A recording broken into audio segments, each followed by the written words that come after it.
এই ছবিটা আমাকে চুপ করিয়ে দিল।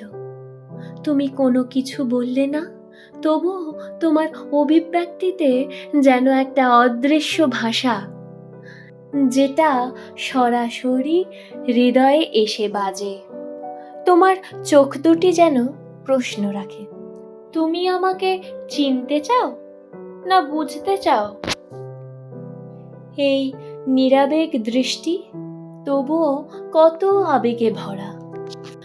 তুমি কোনো অলংকার পরনি চোখে, তবুও সেই চোখের ভাষায় তুমি শত সাজের চেয়ে বেশি স্পষ্ট।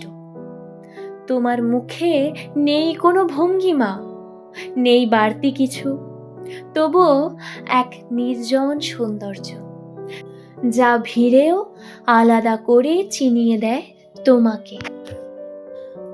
তুমি হাসো না, তবুও মনে হয় একটা গভীর প্রশান্তি ছড়িয়ে রেখেছ, যেন কেউ যদি চুপ করে বসে পাশে, তবে তোমার নিঃশব্দতাই সঙ্গ হয়ে ওঠে।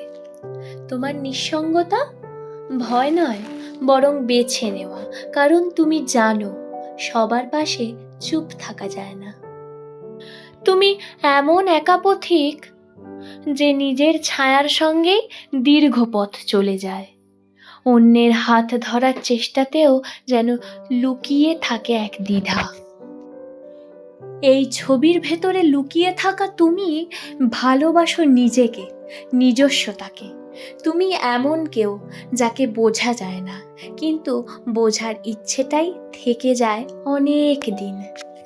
তোমার ভেতরে আছে বিশ্লেষণ, প্রশ্ন আর আত্মসংলাপ, যেন তুমি প্রতিদিন নিজেকে নতুন করে খুঁজে পাও।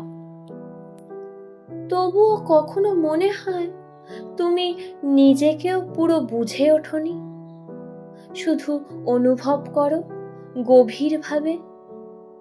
তুমি ভাবুক, তুমি নিজের সঙ্গে কথা বলো বেশি, আর তাই হয়তো দুনিয়ার কোলাহলেও তোমার ভেতরে এক নিঃশব্দ রাজ্য গড়ে উঠেছে। তোমাকে দেখে মনে হলো বন্ধু হিসেবেও যদি কেউ এমন হয়, তাহলে সে মনের জানলায় জানে কাকে দরজা খুলতে হয়, কাকে নয়।